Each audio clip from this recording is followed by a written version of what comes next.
In the early months of 2010, a simple act of everyday matchmaking set a seemingly idyllic life in motion. Corey Darden was working at a Home Depot in Utah.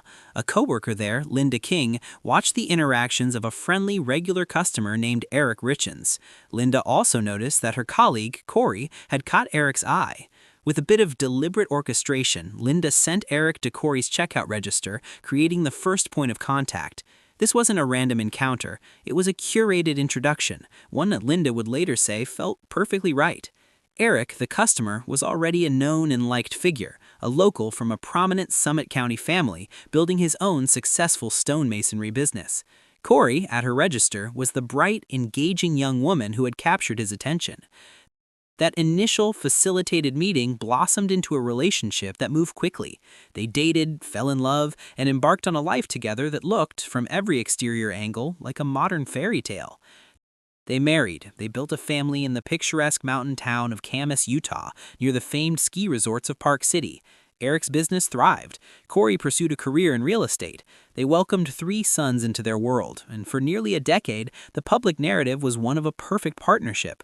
A handsome, entrepreneurial husband, a beautiful, savvy wife, 3 healthy boys, and a beautiful home nestled in the mountains. Linda King, the inadvertent architect of this union, watched them build this life, likely believing she had played a small part in a great love story. The couple appeared deeply connected, glued to each other, as Linda observed. This chapter of their story held no foreshadowing, no hint of the grim turn it would take years later. It was simply the beginning, a promising, hopeful launch of a shared life that promised success, family, and happiness. The foundation was laid in those early days of attraction and courtship, a foundation that would one day be scrutinized for cracks that were invisible to the outside world at the time. All the traditional markers of a fulfilling life were either present or within reach, creating an image of domestic bliss that would make the eventual tragedy all the more shocking to their community and the friends who thought they knew them best. The routine of family life was shattered in the early hours of March 4, 2022. According to Corey Richens, the evening of March 3rd had been one of professional celebration. She stated she had successfully closed on a significant real estate transaction, a major property purchase for her business.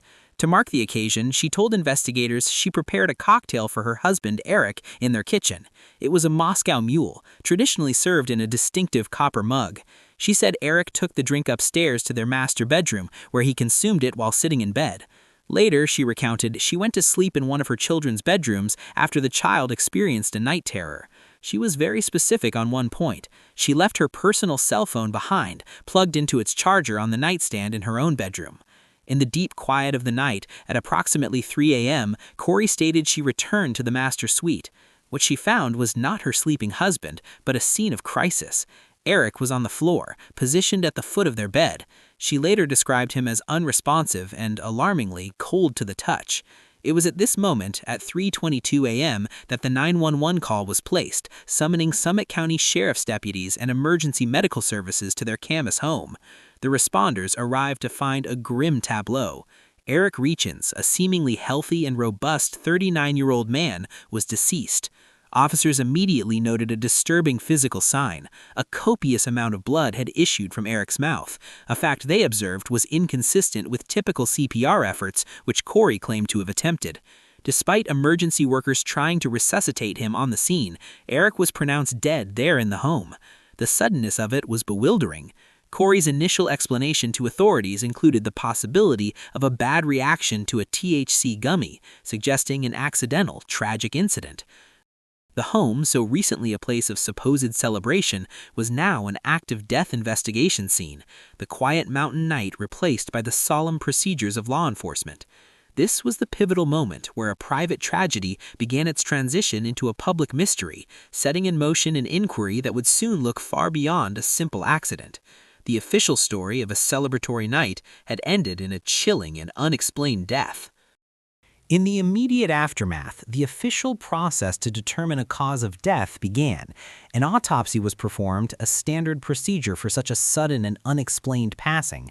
For Eric's family and friends, the wait for answers was fraught with confusion and grief. They knew Eric as a vibrant, active man, a dedicated father who coached his son's sports teams, a successful business owner, and an outdoorsman. The idea that he could just drop dead was inconceivable. Meanwhile, law enforcement began their preliminary work, treating the home as a potential crime scene given the suspicious circumstances. Investigators executed search warrants, collecting evidence from the Richens' residence and securing electronic devices. It was during this early phase that a subtle but significant crack appeared in Corey's narrative. She had been adamant that she did not use her phone after going to bed, as it was charging in her bedroom. However, forensic analysis of the device told a different, more active story. Digital records revealed the phone had been locked and unlocked multiple times during the critical hours between the evening celebration and the 911 call. Data indicated messages had been sent and received, and some of this communication had been deleted. Furthermore, the phone's internal sensors recorded movement, suggesting it was not stationary on a nightstand. This digital footprint directly contradicted Corey's account of her own actions that night, raising immediate red flags for detectives. This discrepancy transformed the investigation from a routine sudden death inquiry into a potential homicide case. The focus shifted sharply onto Corey's behavior and statements. The search for physical evidence intensified, and detectives began looking into the couple's personal and financial lives, seeking a motive. The scientific findings from the medical examiner's office delivered a definitive and shocking answer that shattered any remaining notion of an accidental death. The toxicology report returned, revealing that Eric Richens' system contained a massive quantity of fentanyl. The level was quantified as 5 times the lethal dosage for a man of Eric's size and stature. This detail alone pointed to a deliberate act. It was a quantity far beyond anything associated with recreational misuse or a simple mistake.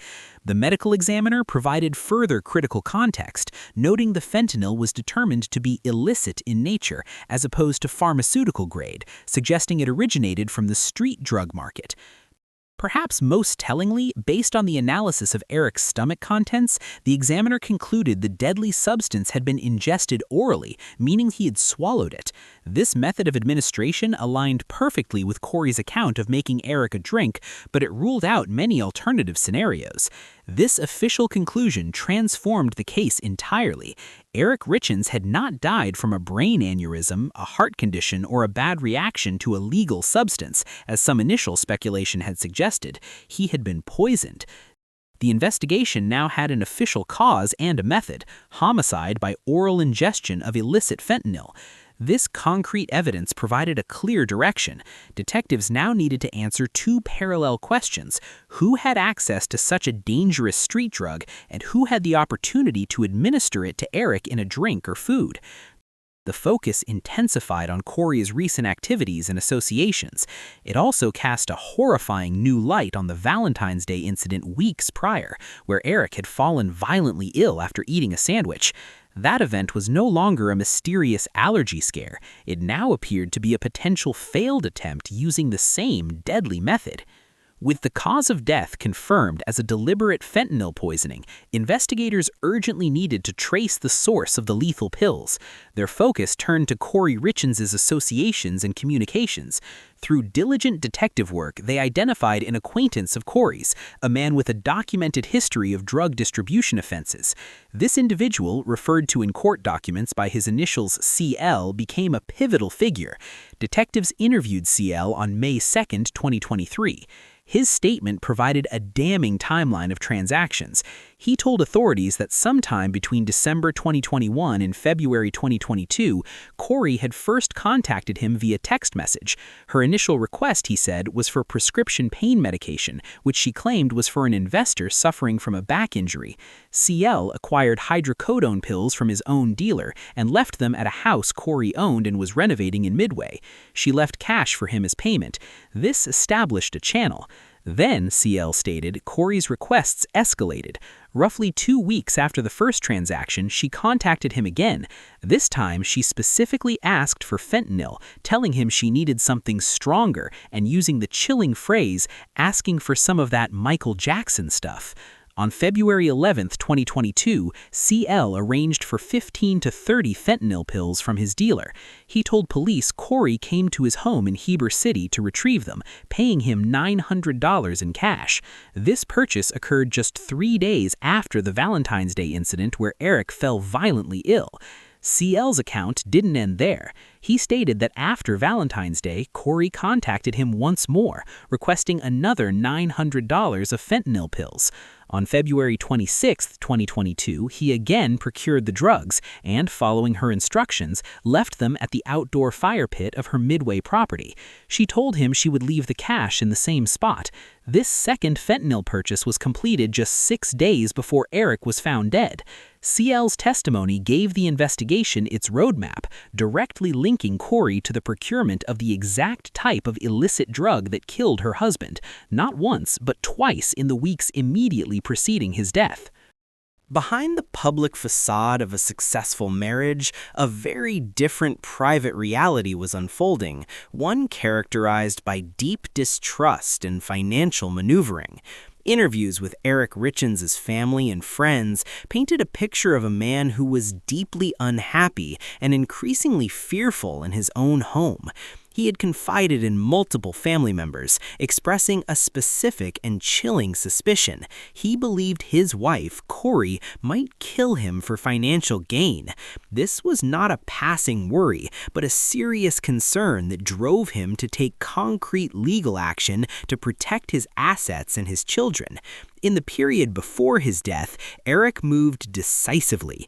He removed Corey as the beneficiary of his life insurance policies, replacing her with his sister. He also began the process of altering his will.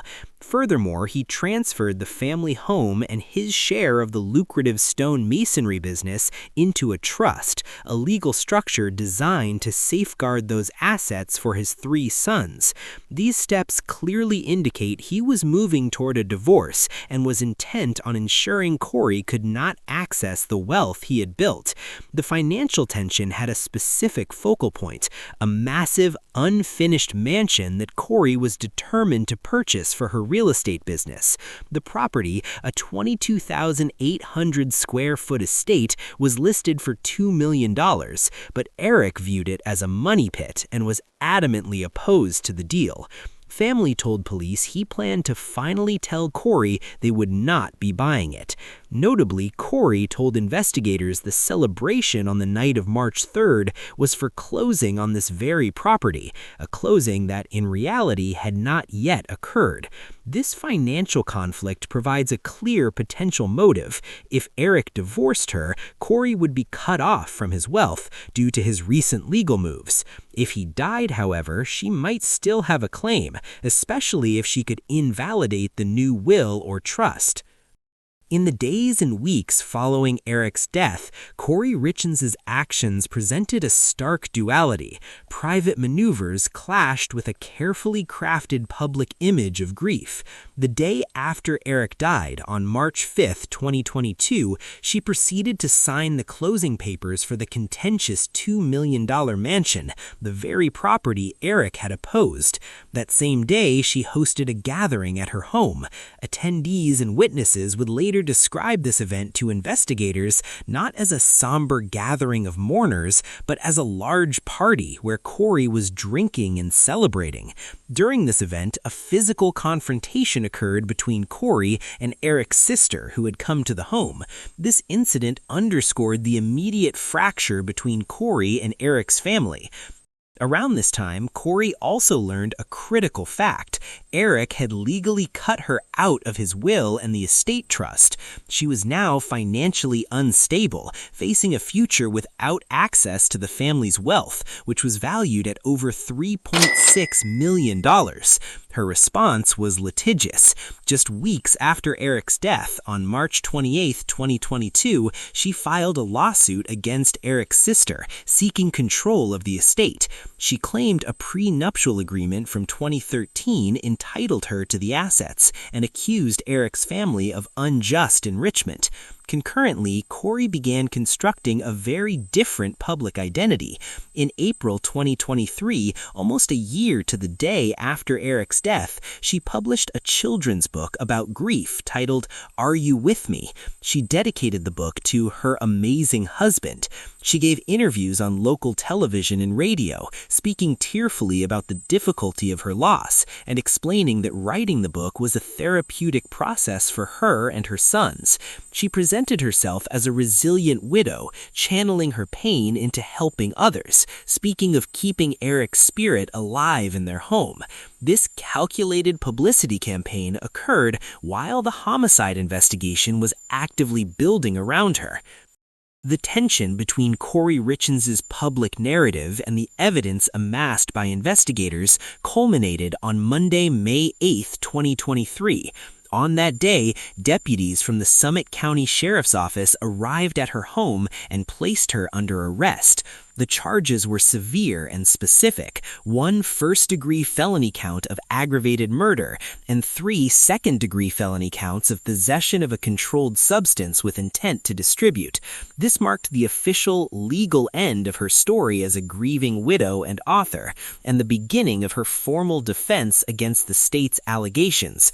The affidavit, based on the months of investigation, laid out the sequence prosecutors would argue: the fentanyl purchases from CL in February, the Valentine's Day poisoning attempt, the digital evidence contradicting her alibi for the night of March 3rd, and the financial motive rooted in Eric's decision to remove her from his will and his opposition to the mansion purchase.